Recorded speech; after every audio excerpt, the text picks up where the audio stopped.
સવાલ નંબર 1, નરેન્દ્ર મોદીની માતાની ઉંમર કેટલી છે?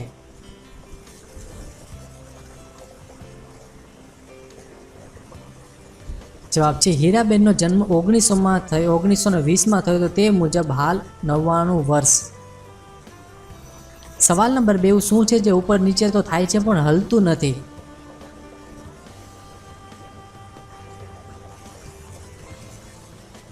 જવાબ છે તાપમાન. સવાલ નંબર 3, કયા દેશમાં ગુનો કરનાર વ્યક્તિને ગરમ પાણીથી નાખીને તડપાવીને મારવામાં આવે છે?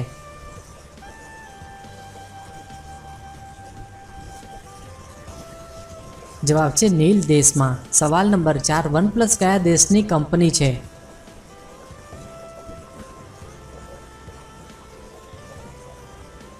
જવાબ છે ચીન દેશની.